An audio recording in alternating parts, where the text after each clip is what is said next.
Запрашаем на малітоўны перапынак. Сёння 10 траўня. Чытаем Евангелле паводле Яна, раздзел 9, вершы з 1 па 38.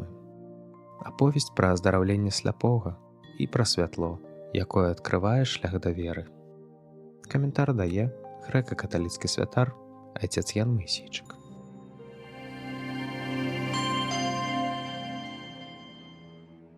І праходзячы тым месцам, Ісус убачыў чалавека сляпога ад нараджэння. І спыталіся ў яго вучні ягоныя, кажучы: «Рабі, хто саграшыў? Ён ці бацькі ягоныя, што ён нарадзіўся сляпы?» Адказаў Ісус: «Не саграшыў ані ён, ані бацькі ягоныя, але каб былі выяўленыя праз яго справы Божыя. Мне трэба рабіць справу таго, хто паслаў мяне, пакуль дзень. Прыходзіць ноч, калі ніхто не можа рабіць. Пакуль я ў свеце, я святло свету». Сказаўшы гэта, ён плюнуў на зямлю, зрабіў са сліны балота і памазаў балотам вочы сляпому і сказаў яму: «Ідзі, абмыйся ў сажалцы Сілаам», што перакладаецца «пасланы». Тады той пашоў і абмыўся і прыйшоў відушчы. Суседзі ж і тыя, што бачылі яго раней, як быў сляпы, казалі: «Ці ж не той гэта, які сядзеў і жабраваў?» Адны казалі: «Гэта ён», а іншыя: «Падобны да яго». Ён жа сказаў: «Гэта я». Тады сказалі яму: «Як адчыніліся вочы твае?» Адказаў ён і сказаў: «Чалавек, называны Ісус, зрабіў балота, памазаў вочы мае і сказаў мне: «Ідзі да сажалкі Сілаам і абмыйся». Я пайшоў, абмыўся і стаў бачыць». Тады сказалі яму: «Дзе ён?» Ён кажа: «Не ведаю». Вядуць гэтага былога сляпога да фарысеяў. А была субота, калі Ісус зрабіў балота і адчыніў яму вочы. Тады ізноў спыталіся ў яго фарысеі, як ён стаў бачыць. Ён жа сказаў ім: «Балота палажыў ён на вочы мае, я абмыўся і бачу». Сказалі тады некаторыя з фарысеяў: «Не ад Бога гэты чалавек, бо ён не захоўвае суботы». Іншыя казалі: «Як можа чалавек грэшны рабіць гэткія знакі?» І быў падзел між імі. Зноў кажуць сляпому: «Што ты скажаш пра яго, бо ён адчыніў табе вочы?» Той гаворыць: «Гэта прарок». Юдэі тады не паверылі, што ён быў сляпы і стаў бачыць, пакуль не паклікалі бацькоў гэтага чалавека, які стаў бачыць. І спыталіся ў іх, кажучы: «Ці гэта сын ваш, пра якога вы кажаце, што ён нарадзіўся сляпы? Як жа ён цяпер бачыць?» Бацькі ягоныя адказалі ім і сказалі: «Мы ведаем, што ён наш сын і што ён нарадзіўся сляпы. А як цяпер бачыць, не ведаем. Таксама, хто адчыніў яму вочы, мы не ведаем. Ён дарослы, яго спытайцеся, няхай сам пра сябе скажа». Так казалі бацькі ягоныя, таму што баяліся юдэяў, бо юдэі ўжо дамовіліся, каб калі хто прызнае яго за Хрыста, адлучыць ад сінагогі. Дзеля гэтага бацькі ягоныя сказалі: «Ён дарослы, яго спытайцеся». Тады другі раз паклікалі таго чалавека, які быў сляпы, і сказалі яму: «Аддай славу Богу, мы ведаем, што чалавек той грэшнік». Ён жа адказаў і сказаў: «Ці ён грэшнік, не ведаю. Адно ведаю, я быў сляпы, а цяпер бачу». Дык ізноў сказалі яму: «Што ён зрабіў табе? Як ён адчыніў твае вочы?» Адказаў ім: «Я ўжо казаў вам, і вы не слухалі. Што яшчэ хочаце пачуць? Няўжо і вы хочаце стацца вучнямі ягонымі?» Тады насварыліся на яго і сказалі: «Гэта ты ягоны вучань, а мы вучні Майсея. Мы ведаем, што з Майсеем гаварыў Бог, а гэтага не ведаем, адкуль ён». Адказаў чалавек той і сказаў ім: «Гэта і дзіўна, што вы не ведаеце, адкуль ён, а ён адчыніў мае вочы. Мы ж ведаем, што грэшнікаў Бог не слухае. Але хто пакланяецца Богу і волю ягоную выконвае, таго слухае. Адвеку не чуваць было, каб хто адчыніў вочы народжанаму сляпым. Калі б ён не быў ад Бога, не мог бы нічога ўчыніць. Адказалі і сказалі яму: «У грахах ты ўвесь нарадзіўся, і ты нас вучыш?» І выгналі яго прэч. Пачуў Ісус, што выгналі яго прэч, і, знайшоўшы яго, сказаў яму: «Ці верыш ты ў Сына Божага?»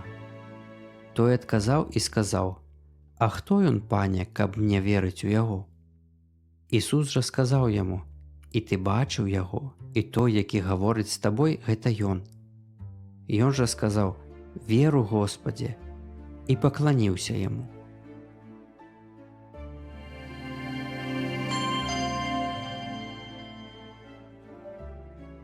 Дарагія сябры, Христос уваскрос! Я быў сляпы, а цяпер бачу. Гэта не пра здароўе вачэй. Гэта пра здольнасць распазнаць праўду, калі яна стаіць перад табой, і не адхіліць яе. І вось тут пачынаецца нязручнае. Бо духоўная сляпата – гэта не калі чалавек не ведае Бога. Часцей гэта калі ён упэўнены, што ўжо ведае, і таму не дазваляе Богу нічога сказаць новага. Сучаснае секулярызаванае грамадства часта ганарыцца сваёй ведушчасцю. Навука, тэхналогіі, правы чалавека, свабоды. І ўсё гэта сапраўдныя дасягненні. Але побач з гэтым дзіўная няздольнасць адказаць на простае пытанне: што ёсць чалавек? Калі чалавек становіцца функцыяй, наборам жаданняў або біялагічным матэрыялам, гэта не святло, гэта вельмі тонкая форма сляпаты. Еўропа ўжо праходзіла падобнае. Французская рэвалюцыя пачыналася з лозунгаў пра свабоду і розум, а скончылася гільяцінай і язычніцкім культам багіні розуму. Бо калі чалавек адрываецца ад праўды, свабода хутка становіцца інструментам гвалту. Але Евангелле значна больш жорсткае да іншае формы сляпаты.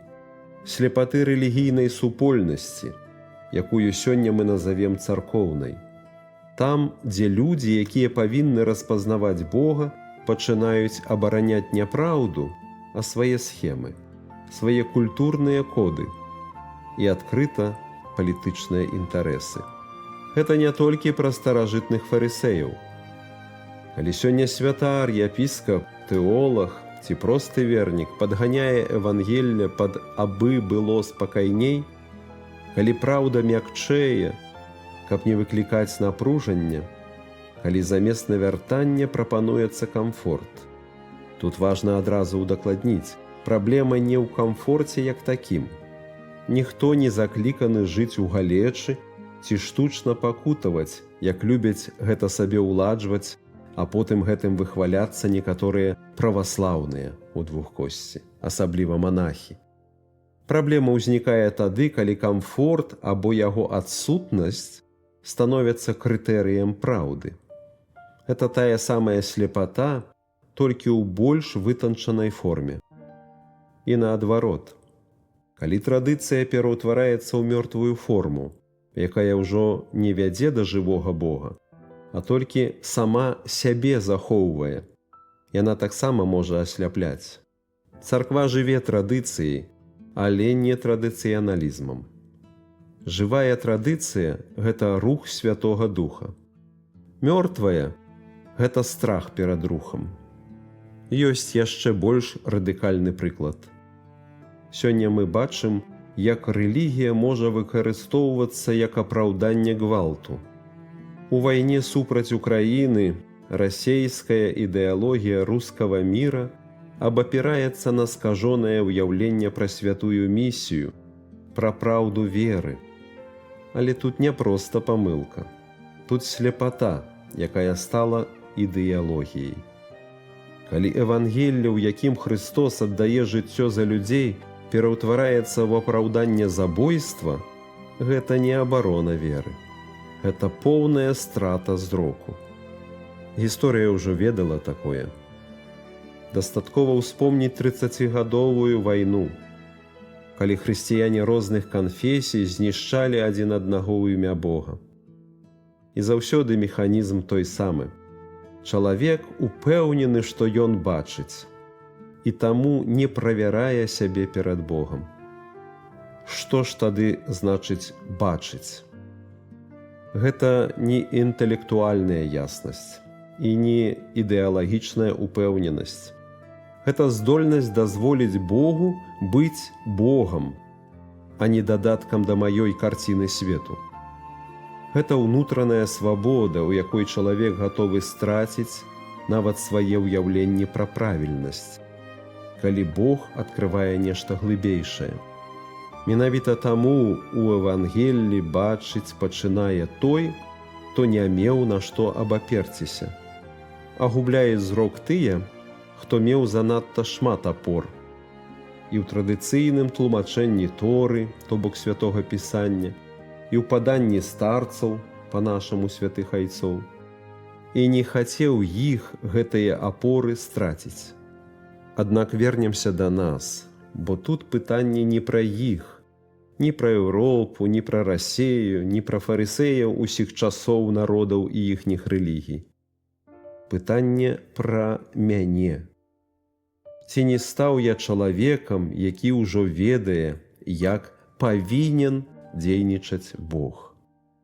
Ці не абараняю я часам не праўду, а свой спакой, сваю ідэнтычнасць, сваю звычку думаць пэўным чынам? Ці не выкарыстоўваю я веру, каб не змяняцца ў бок адпаведнасці евангельскай праўдзе? Я быў сляпы, а цяпер бачу.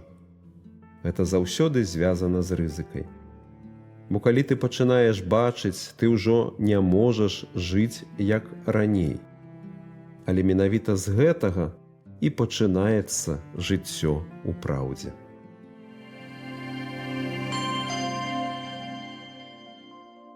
Отче наш, который есть в небе, святися имя Твое, приди володарство Твое, будь воля Твоя, як у небе, так и на земле. Хлеба нашего щоденного дай нам сегодня, и отпусти нам провины наши, як и мы отпускаем виноватым нашим. И не уводь нас в спокусу, але избав нас от злого. Аминь.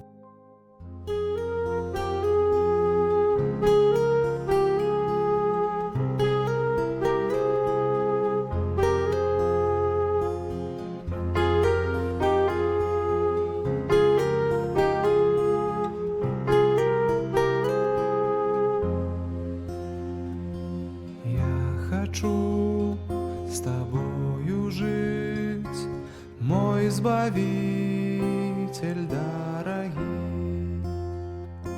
Я хочу тебе служить кожный день земный. Миру без тебе нема, счастья без тебе. Зяє толькі у табе святло для мяне. Миру без тебе нема, счастья без тебе нема. Зяє толькі у табе святло для мяне.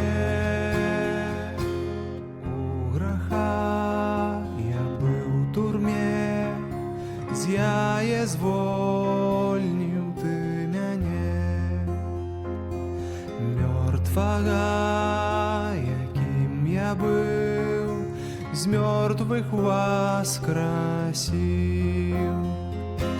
Дзе знайду я свой спакой, о Иисус, Збавитель мой, толькі на Твоей груди я знайду спокой.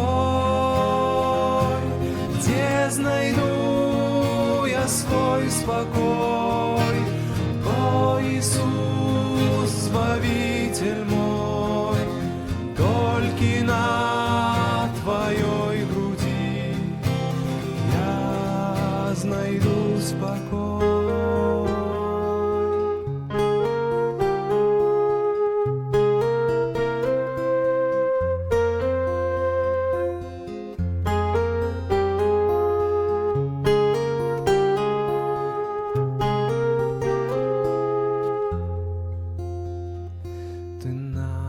Голгофе на крыжы кроў сваю за ўсіх праліў, у муках цяжкіх паміраў, жыцця не шкадаваў. Хачу, Господи, як Ты, крыж да скону свой нясці, цвёрда знаю і веру я, сцежка Ты моя. Хачу, Господи, як Ты, крыж да скону свой нясці, цвёрда знаю